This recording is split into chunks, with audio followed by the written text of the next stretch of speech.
Morning, everybody. Welcome to the Black Dragon Cliff Tea session.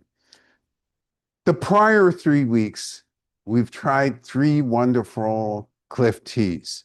Last week, everybody was surprised by Phantom. This week, Black Dragon. So let's think a minute about a naming convention here, because I want to start out with that.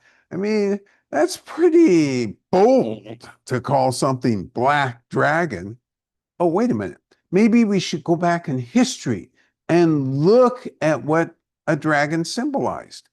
Well, in the imperial history, and we're not in Star Wars, by the way, not that imperial history. I'm talking about in the Chinese dynastic history, the emperor was called a dragon. So, it said if someone called you out, hey, you're a dragon, that's a good sounding thing.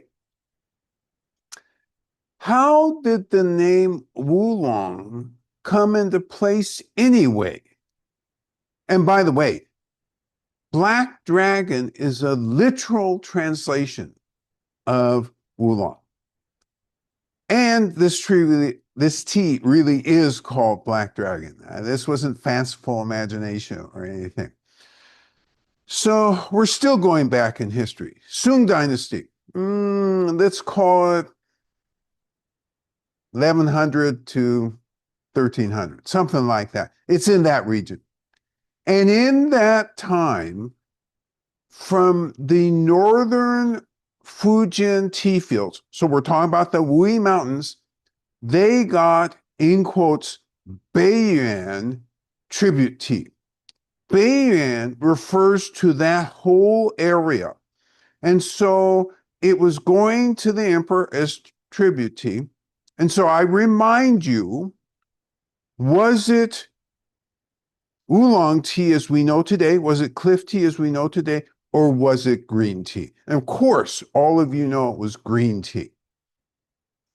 Nonetheless, maybe as historians look at small documents, what do I mean by small documents? Well, you got the dynastic histories written by the eunuchs at court, and the right. What do eunuchs do? They write the history of the conqueror. But what about the history of everyday people?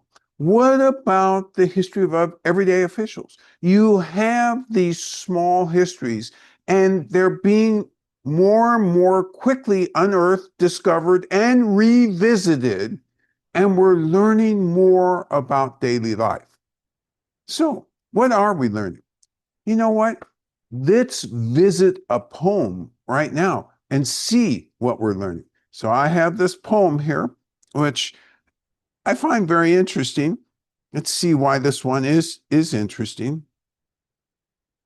Well, I have this poem here if it will respond. I hate it when there we go. Okay. I was just about to tell you, the setup here is perfect. I have 100 producers in the house today, so nothing can go wrong except understudy errors. So the poem here is a poem that was written in the Sung Dynasty. And I originally had this right on top. And of course, you know what? I'm going to come back to that poem because I can tell you the essence of it. The essence is it's a poem which is describing the production of tea in the Sung Dynasty. And the key line in that poem is something about the peasants come to the end of the day, their baskets are not yet full. Now let's think about that statement for a minute. Thinking about how many hand motions it takes to pick good tea. They're picking all day. Are they being relieved during the day? In other words, they start, do they get more than one basket? No. Essentially, it took them all day to pick that type of a pick. And so by the end of the day, so let's use our imaginations for a minute. Sun is shining, a little bit warm, not hugely hot. The tea picker is going around picking, pick, throw, pick, throw, pick, throw. And by the end of the day, he or she is going to have 15 to 20,000 hand/arm motions. And so the poem is referring to the fact it takes all day to do this. So let's think about the science of this. What happens in the basket? Is it like today where you get a drone basket? The drone basket is even, flying along. There's no air turbulence. Everything is perfect. The leaves don't get shaken.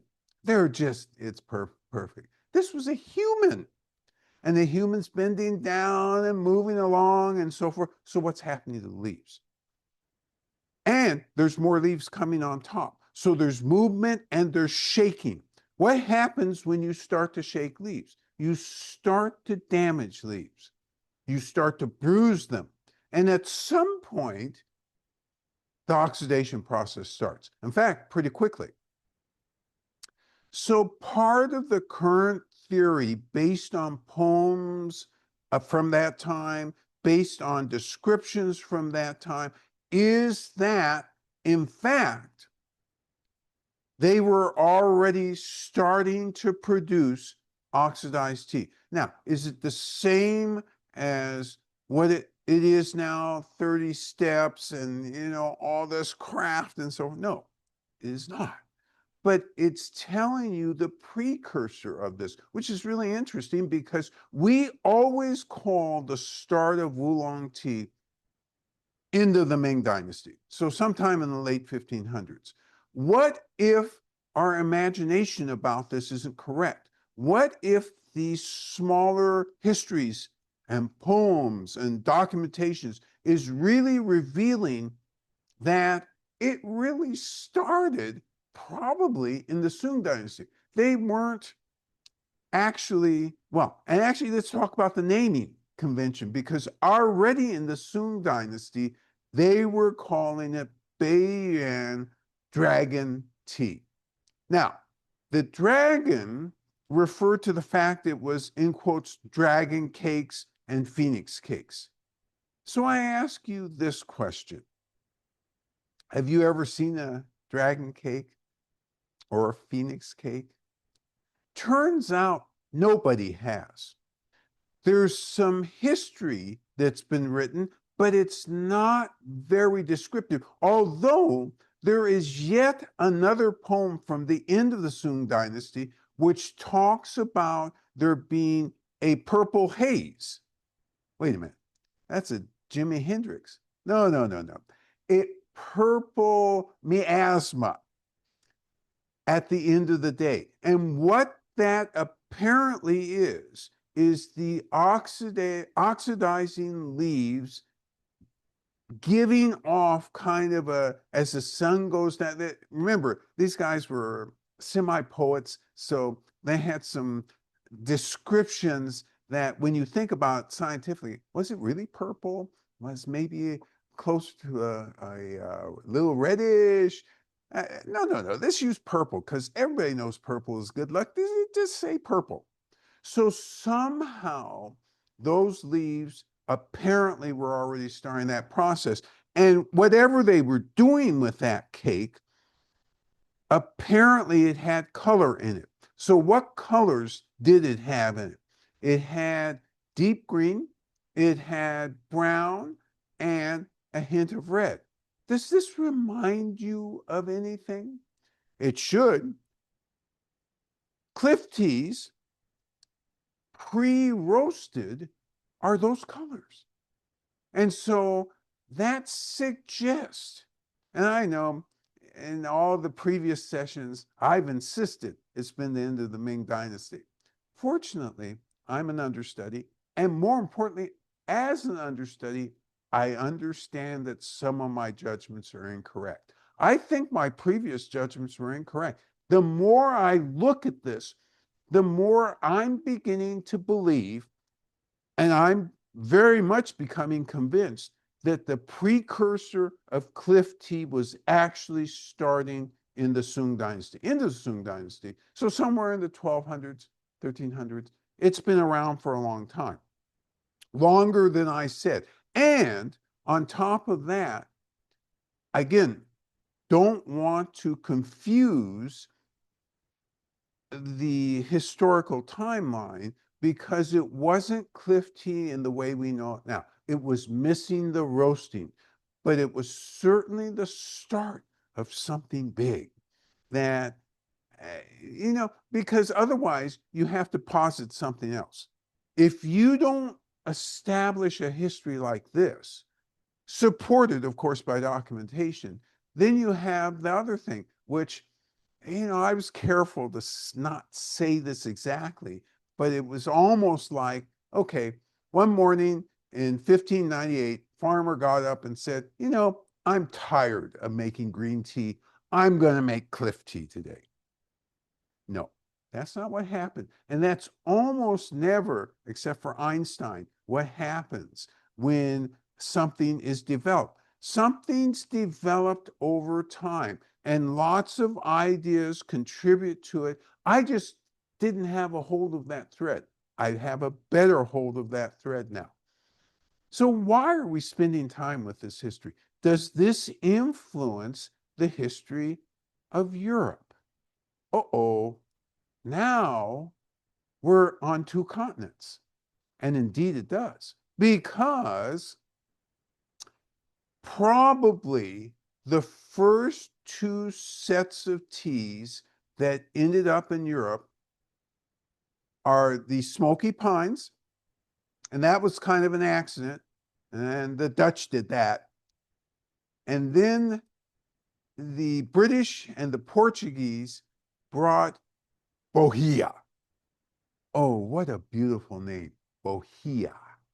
Bohea is a dialectical name in Chinese, which means Wuyi, referring to the Wuyi Mountains. So can you imagine this? Britain in the 1600s, 1700s was drinking. Okay, let's back up. They thought, or they called what they were drinking black tea, but they were calling it Bohea, which means it came from this location and it was already in the cliff tea mode. Again, let's not get ahead of ourselves. Were they doing 30 steps at that time? Probably not, but they were developing heavily from the late 1500s all the way up until probably the end of the 1600s. And this tea, and why is this important again? Let's back up one more time. Because whether you're drinking the tea from this area as a green tea or as a cliff tea, it was good and it had a minerality to it. So you can't take the minerality out of this tea if you're making it as green tea. That minerality is still there. It's in the soil. It's in the varietal. So what you can do is when you do the cliff tea, you can accentuate that minerality, and then you can add roast, which is what they did. So in the 1600s, Britain labeled two types of tea that were coming from there. And this was coming from the port at Xiamen. Oh, Xiamen. Where is Xiamen? Well, let's use our mental maps, theatrical maps. Xiamen is in Fujian province. It's on the coast and it's south. It's probably, let me think about this, 500 or 600 miles south of the Wuyi Mountains. That's where the British and other merchants were picking up this tea. And they were picking up two types initially, Bohea, and then they were picking up Tsungo, Congou. The heck is Tsungo? Is that another varietal? No. That was tea from another location within the Wuyi Mountains. And really, if you think about what the underlying Chinese is it's Shaozhong Kung Fu. And Shaozhong Kung Fu really refers to a craft of the tea made actually initially in Tumuguan. So you're getting Europeans were getting tea from both areas. Now, this led, and now this is revisionist history, and you can call me out later. This led to the Europeans getting addicted, right? That tea is so good. And thinking, you know what? One addiction deserves another addiction. I know that's revisionist history. However, and don't quote me on that. I don't want to see this written anywhere. Hey, did you know that the Chinese started the Opium War? No. Let's not go there. That's not right. Point being, though, is you had really good tea pre what you call black tea in Europe going to the continent early. In fact, this oolong title stuck with black tea. So in the books in Britain, and these are the shipping logs, they talk about Chiman oolong. Oh, Chiman oolong. Is there such a thing? The answer is no. That oolong title was the descriptor that the shipping people used and some Chinese used to describe oxidation. And so this is how this all got tied together. Remember, Chiman comes to market in the 1780s, 1770s, something like that. And what's happening is the flow of tea from the Wuyi Mountains is not enough to satisfy the demand. And so these other places are coming online. So Chiman is coming online. But their process is really different, isn't it? It's a true red tea process. Nonetheless, they still use that title. They even used in the British logbooks, they have Chiman Tungo. Huh? That's weird. And it's simply because there was confusion and there wasn't clarity. Remember, the Europeans really did not have clarity about how tea was made. And when you think about Robert Fortune, the guy who stole tea from China and went to India, and this is tea plants, and also probably either enslaved or seduced workers to come with him from the Wuyi Mountains. Why did he go to the Wuyi Mountains? Because they knew that this tea was really good and it was expensive, but more importantly, the supply was limited. It's always been limited, right? And so this now starts to paint a little bit of a different history than what we've talked about before. We know that by the 1600s, in Wuyi, they start to develop this very sophisticated model. The names aren't keeping up with the sophisticated model. And we also know that in Anhui, they're developing, first off, it's something called Tsunglo, which is a heavily oxidized tea, and that ends up being the European continent's black tea.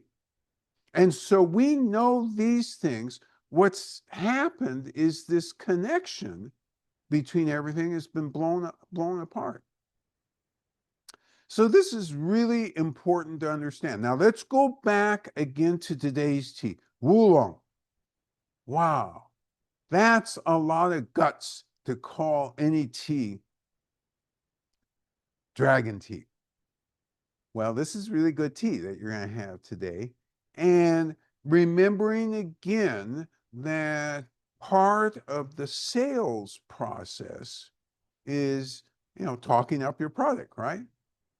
So let's talk about one more thing. Yeah, we have time to talk about one more thing. And that's, did this naming convention also stick in China? Turns out, and this is historically relevant, and this is why we know some of what we know about the development of red tea in China. It did stick all the way until the 19th century, all the way actually until the 20th century. In Shanghai, they refer to a very famous, very craft, very small production tea from Hangzhou as Jiuchu Bohia.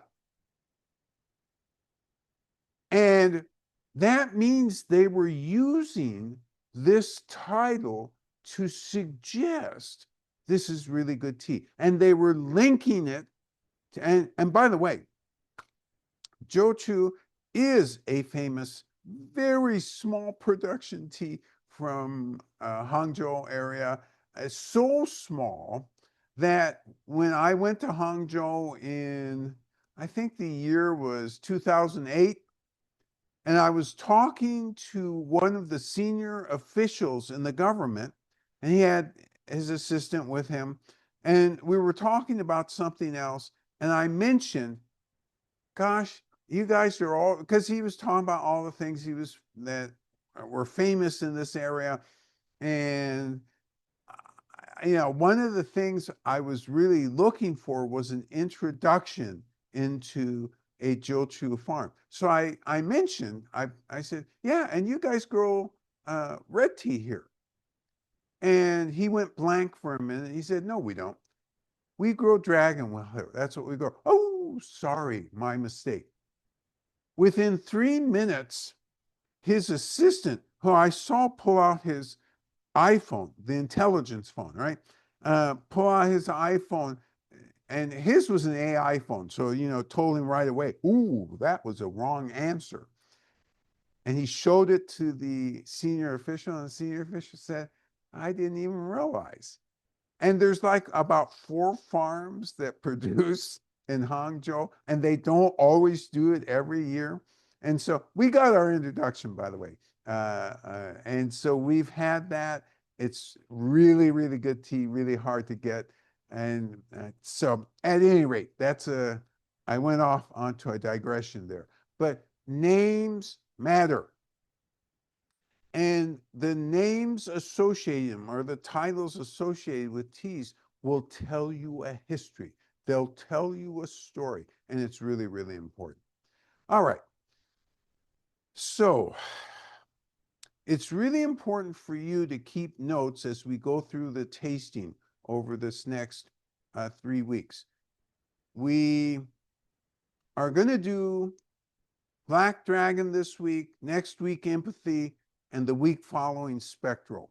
And we've already done Phantom last week. We did Lamb the first week. We've done some really, really interesting cliff teas, and they're all different. This one is no exception.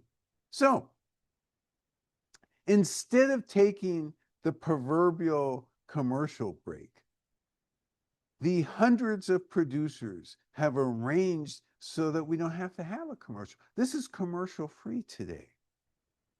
And it is my great pleasure. Oh my God, just looking totally chic this morning. Totally chic this morning. The tea master, Bijou. Thank you. Yeah. Hi, 早上好。你们好。Good morning. Yeah. 我们做岩茶 ，we do 乌龙 tea. 好，from the 福建 our partners in China. This tea 呢，so it's we try 哈，so we can sing the compare together. Okay.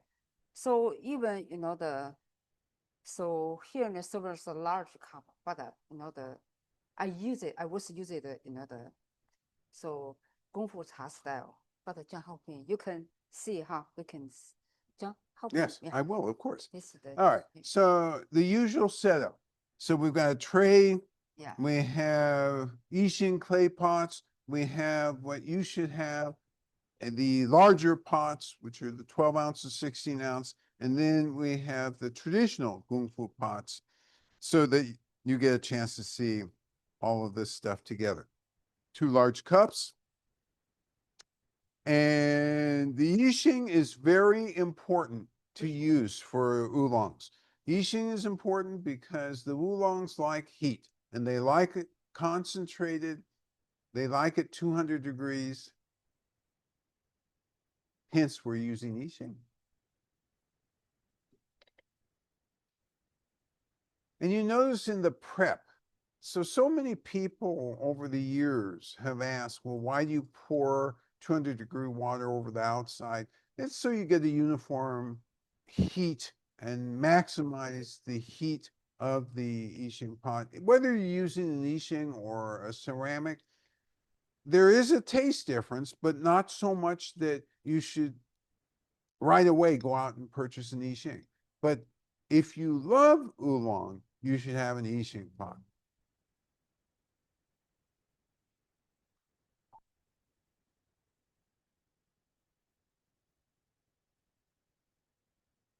So Tea Master makes sure that the cups are absolutely clean.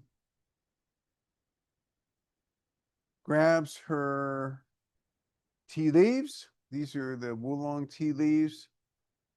There are 5 grams in this.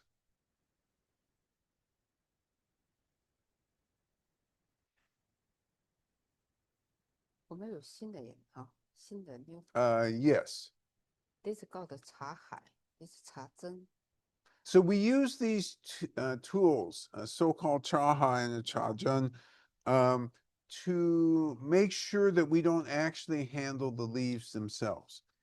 And why is that important? Because most of us have either lotion or residue of something on our hands, and that influences the taste. It can influence the taste and smell of the tea leaves. So that's why we try to handle them as little as possible. They're put in the heated pots, shake them up. She smells, is this really the Wulong tea? Yes, it is.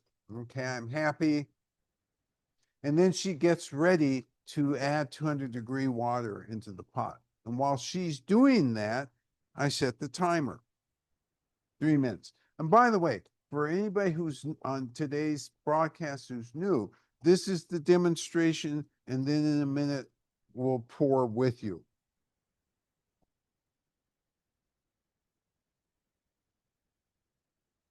All right, 200-degree water into the pot, transferring from the kettle, and this is pre-measured in our water tower, into the pot. Covers it up, pours water over the top. I set the timer. You said 2 minutes and 20 seconds, or is it 3 minutes? It's 2 minutes and 20 seconds because this is an Yixing pot. I gave the, you're exactly right. I gave the great Ceramic. catch. Yeah, I gave the ceramic. Yeah. Oops. Typical understudy error. Sorry about that. 2 minutes, 20 seconds. No, 20. 20 seconds. Yeah. Yeah. This is why I always send these to you ahead of time. Make sure that you're actually reading them. And then secondarily, when I make mistakes, which is every week, make sure that you catch them for me. All right. So again, talking about this process, talking about the word dragon. So dragon is always something really good related to tea. And to go back to those dragon cakes again, those dragon / phoenix cakes were very famous, and they were made specifically for the emperor. And again, that's why there's no very good description of how those cakes were made. But somehow we know from the poetry that some sort of oxidation had occurred. So there was some starting taste of probably a cliff tea in there. And if you can imagine, think of all the green teas that you've had from here, any of them, Chara or Wong's Creation or Premier's Choice, and think of that flavor and think of that weight, and then think about, even if it's a lighter oolong, how different it is. So from the emperor's point of view and from the European point of view, remembering that they also got green tea early, that this must have been really, really interesting to them because the flavor was so different. And as that developed going into the Qing dynasty and became more and more distinct, you have people, famous people on the continent writing about the bohea and the Tsungo teas from China and talking about them as being kind of a health tonic, something that is just something, a tea that is fun to drink. You have all of this description going on. And this was probably, although I'm not sure, yeah. So the second one is, oh, both of them are ready. Yeah. Yeah, they're both ready.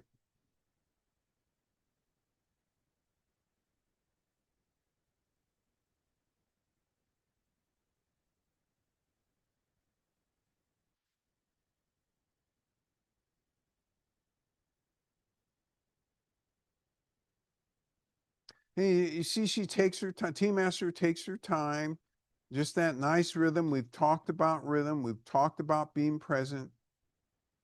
This takes her time, not in a rush, not slow either.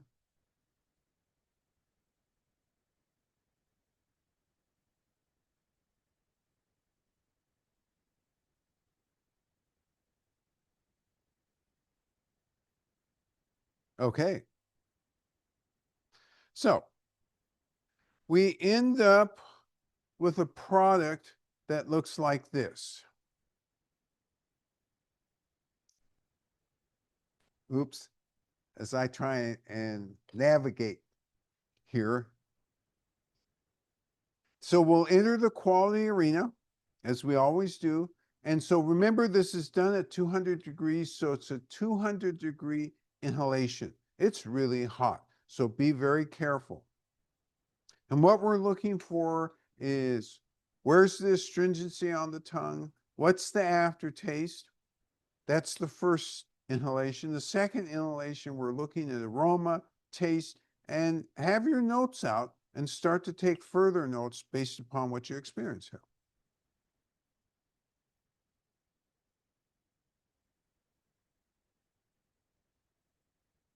And that first inhalation, you notice I let it roll around in my tongue. Really important, because that way you get a sense of what's going on in your entire mouth with this. Now I have one. Okay, second inhalation.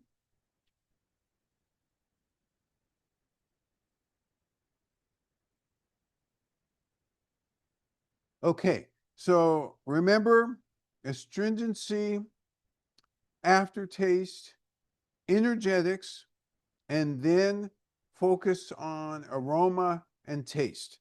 All right, it's your turn to brew.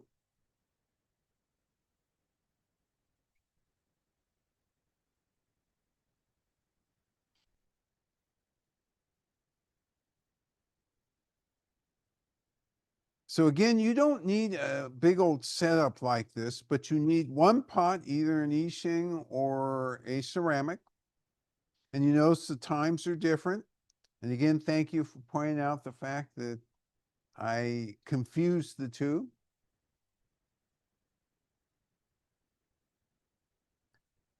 And whether you're using ceramic or I Ching, pour water on the outside.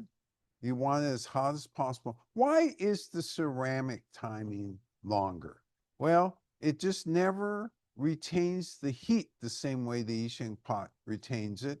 And why is the special pot, Yixing pot time even shorter? Because again, it retains the heat at a higher level than either the regular Yixing or the ceramic. You put the leaves in, I am sorry, yes. With two spectrals, one empathy, but no black dragon in the teas that we sent her.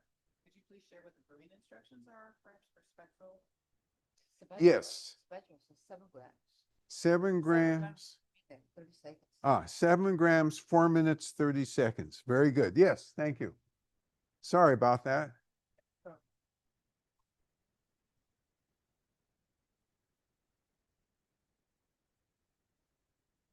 So you put the tea into the pot, you've set the timer.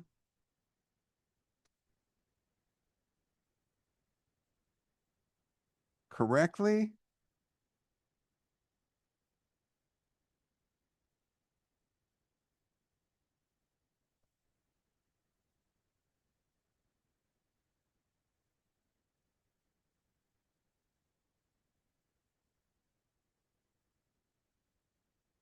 You put the water into the pot. 你已经装满了吗? You haven't yet? You're about to? You're drying the water?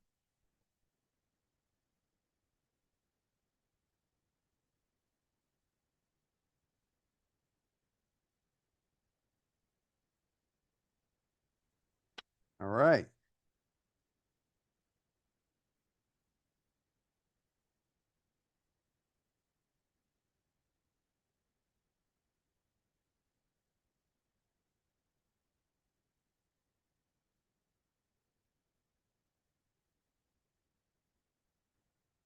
Add the water.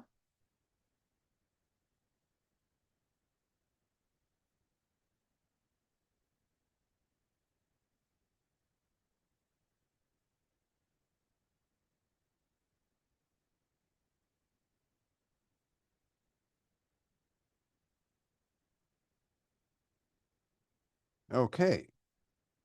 And I took advantage of this little break to find that poem that I wanted to talk to you about before. And here it is. Far away on the high cliffs, the leaves are warmed by the spring breeze. The basket is full as the sun sets. So that's is showing that by the end of the day, you have a full basket. Another poem called The Tea Fighting Song, collecting all day. The basket is not yet full. And then one more, picking the sparrow's tongues from the branches. We'll talk about sparrow's tongues in a minute. Pounding and grinding it with dew and smoke, forming a pile of purple clouds, lightly moving the golden millstone. Green dust flies up, old dragon cake, true phoenix marrow, brewed in rabbit hair cup, the taste lingers on the tongue. Now, that was very descriptive and very poetic. And remembering, during the Tang Dynasty, that's how they were describing things, very poetically. It's almost as if when you walk in here, the names of the teas are very poetic. Well, it's the same sense that there's a lot of poetry going on, but there's also the sense that they're out there all day picking and they're getting a full basket. And you heard in that third poem that as they're trying to produce the cake, there's purple clouds forming, which means that the leaves have oxidized to some degree. And again, purple being used advisedly, this is probably also partially a translation thing, but there's a different color than green, because you notice in that same poem, they talked about green dust. So this gives you, you turn that on? the- oh, okay. Okay. So this gives you a sense of where this type of tea actually might have had its beginning origins, where the craft of this began to be developed. And thinking about it, so many great things that we've ended up started out as accidents, started out as formations, they're biological things, and we can't control all the processes. We haven't learned to control all the processes. And this was a time long before we learned to control any of the processes, really. And so that's why these different modalities start to develop.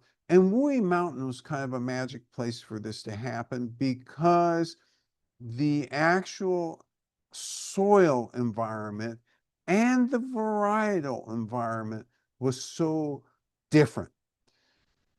I've talked about before the congregation of all three major philosophies up in the Wuyi Mountains. That would be Taoism, Buddhism, and Confucianism. That also, I'm sure, played a role in this because everybody, instead of being at war and unhappy with each other, was more or less, they were friendly and they shared tea together. And so you had more opportunity to have exchanges, really positive exchanges on the development of tea. All right, your timers should have just about gone off.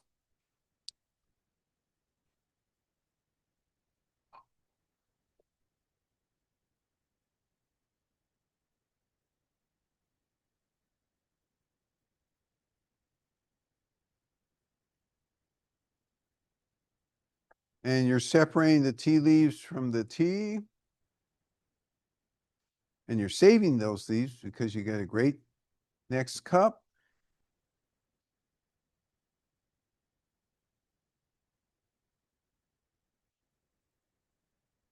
And so there'll be some things you notice right away. Look at the color of this thing. It's different than the color of lamb, for example. It's different from the color of phantom. So this will tell you right away that there's going to be some difference in flavor. And so even as you're going through this, you'll be thinking about all the normal quality arena features, but you'll also be thinking about, okay, what kind of charcoalness is in here? What kind of minerality is in here? You'll be thinking about all of those things.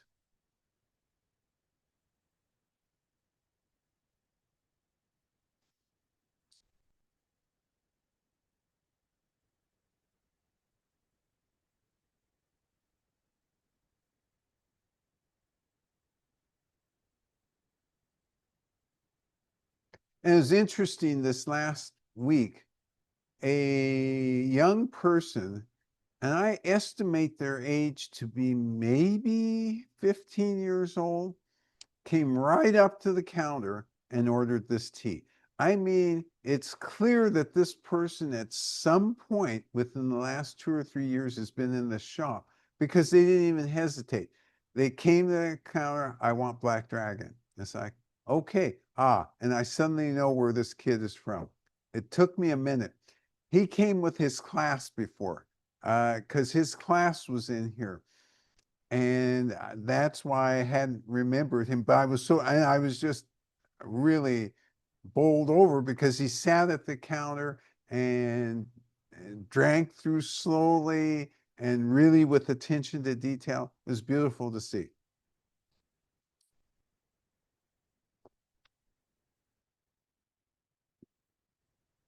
So as you're thinking about this tea, remembering that this one is also from in the mountain. Yes. Rob observes the tea water has a scent of caramel. Yes, there's some corn silk and a very slight hint of vanilla. The taste has a light, wet astringency, but also coats the tongue. The sweetness seems to be in balance around. Okay, love this comment. Thank you, Rob. Caramel, hint of sweetness is the opening round when he first takes a sip. Then there's a sense of minerality and there's a balanced sense between the minerality and sweetness. Very well captured because when I first tasted it just now, it was really nothing stood out higher than anything else. It was like a group of things all in harmony. Not a group of things, a group of flavors all in harmony. John observes the tea water is light and crisp, and yet the flavor is rich. Great comment. Jonathan talks about the tea water being crisp and light, Yes. crisp and light, and yet having Flavor that's rich. a flavor that's rich. That's right. Crisp and light, rich flavor. Great catch on that. Aggie says, I detected a scent of roastiness and chocolate in the dry leaves. After heating, the scent was of caramel and flowery. Then the wet leaves gave up more florality with caramel and undertones. The flavor of the liquor is sweet and light roast, very low astringency and minerality. So Aggie ends up at sweet, light, roasted flavor, but starts out with hints of chocolate, hints of caramel, and then that's the dry leaves. As we go to the wet leaves, it becomes more caramelly and what was the floral? Yes. And then she had one more. And then the florality developed even more, and then the caramel under There you go. came in. I love that. So the florality, it's like a bloom. It starts to bloom and then right underneath a hint of caramel. And I love the fact that you're identifying all of these things and you're identifying them as if they're all tied together because that is the balance of this tea. It is a beautiful tea because it doesn't strike you immediately as, oh, this roast is very heavy, or oh, it's so aromatic, nothing else really comes into play. That's not true at all. And he observes, I get small notes of spices underneath the sweeter flavors. And those spices that come to mind are cinnamon, black pepper, maybe some allspice. Very subtle though. Oh my gosh, I love this. Andy talks about spices and he's talking about hints of cinnamon, hints of allspice, hints of pepper. I really like that you picked out that pepper. I get the allspice right away. The pepper isn't obvious, but as I think about it, I get that too. And in the midst of all of that, there's still sweetness. Rob says, I get a sense of invincibility after a few sips, which means I should be very careful today. There we go. Rob gets the energetics and it's invincibleness, invincibility, which means, and if any of you, and he's giving you hints because if any of the rest of you are feeling invincible, you should be careful today. Great catch. I like that for the energetics. And by the way, for me, that invincibility is translating into I'm getting a lot of warmth from this tea. Peter observes, it's taken me some sips to get a better sense of how the minerality presents as well as the astringency. In fact, the whole tea. Same for energetics. It took some time. Now I'm getting a better sense. There's some gentle, suffuse warming, and I'm finding more clarity within. Gentle, diffuse, warm, simple? Suffuse. Suffuse. Warming. Warming. and a sense of clarity. Love this description because, and this from Peter, it's because of, I think what he's trying to pull out is what all of you are trying to pull out is that nothing stands above anything else. It's a bunch of feelings and rushes all at the same time. And again, going back to Jonathan's, crisp, light, but rich. And all of you in some way are hinting around that. Even the invincible comment is it's all of this stuff together. And it's making you feel, wow, there's stuff here. Yes. Aggie observes, halfway down the cup, the scent of jasmine comes to mind. Very light. Love this comment. So Aggie had previously identified caramel swooping under a bloom. And now, as she's thinking and deeper into the cup, that bloom has the slightest hints of jasmine. So we're getting, because we're doing this so carefully and paying attention, and this is a hard tea. You notice I didn't start us with this. I moved this here because it does have so much going on with it. And it's hard in the beginning because if you don't come with an open mind and an open mindset, then you'll rush through this and not catch all of these things. All these things really are there. Yeah. Peter says there's an ebb and flow to the qualities of this tea. Just when I think I've got it, it ebbs and gets a bit more ephemeral. Love this. Peter talks about the ending ephemerality of the qualities of this tea. In other words, ebb and flow. Hey, I'm feeling this, or I'm detecting this. Oh, wait a minute. That's going away. Here comes another one. And so the flavors. So let's think back to lamb for a minute. Was there any ebb and flow with lamb? The answer is no. Lamb said, I'm here, you're there, and you better pay attention. And hey, I ain't kidding.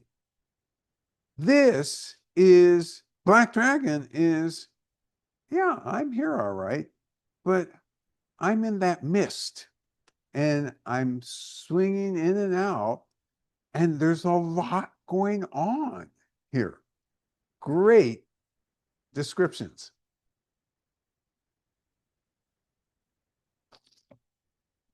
I love that we're on this tea at this point because Bijou and I, when we were thinking of putting together these sets, this 6-week set, at first we had it in a different order. But as we went through and tasted, we said, wait a minute, let's make this easier. Because if we had started with Black Dragon, you'd have had a harder time with it, and you probably wouldn't have appreciated it the same way you do now. Because particularly after Lamb, and particularly after last week, because Phantom had all those energetics that had everybody all wired up. This, I love Peter's comment, ephemerality, ebb and flow. Yes. Jonathan observes, this is an easy drinking Wulong for me, acknowledging inherent complexity in all Wulongs, but this doesn't require much of me to just enjoy. Oh, what a great comment. So Jonathan says, yeah, this is easier. And on top of that, though, it would be easy drink. It is easy drinking. And if one weren't in the mood to actually parse it, it would be just fun to drink in and of itself. But the additional fun to this is when you parse it, there's a ton of stuff going on. All right. Let's see how I've done today. I've done okay. Black Dragon. Early on, when this tea first came in the shop, this was an immediate favorite. And then it kind of got in that ebb and flow thing, got swept away briefly while other teas were in the limelight. But this tea deserves all the comments that you've given it today. Yes. Aggie adds the energetics for me keep changing. At first, my appetite was stimulated, even though I just had something to eat before class. Now, all the talk of dragons and mist takes me to a mythical place. Imagination is stimulated. So the energetics, Aggie talks about the energetics, and I like how she addressed this because she talks about two types of energetics. One, a descriptive energetics, talks of dragons and, the imagination of putting yourself in that place. And then she talks about the energetics and how she feels physically. And this tea presents differently as she's drinking it. Jen E says, beautiful floral notes on the nose with deep tropical fruits supporting the flavor. They flow through the taste as well, incredibly pleasant. Jen talks about incredibly pleasant floralness floating in and out throughout the tea, other flavors floating in and out. I mean, Jonathan, Peter, Jen, all of you are addressing, Aggie, all of you are addressing this in and out nature. Nothing stands above anything else.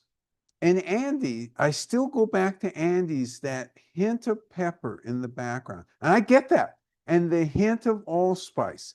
And throughout this whole discussion of floral and so forth, I can't get allspice out of my head because I get it. All right.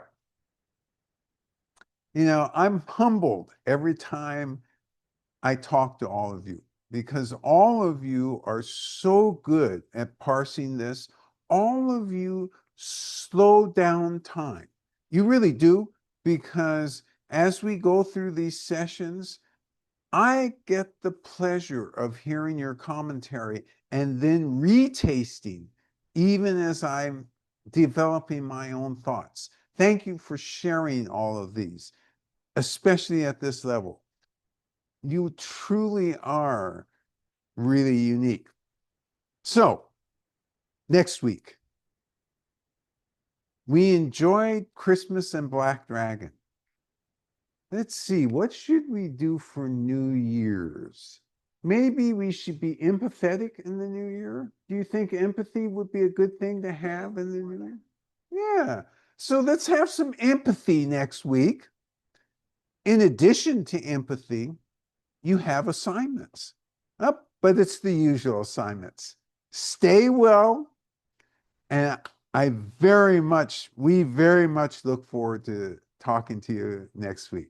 Bye-bye now.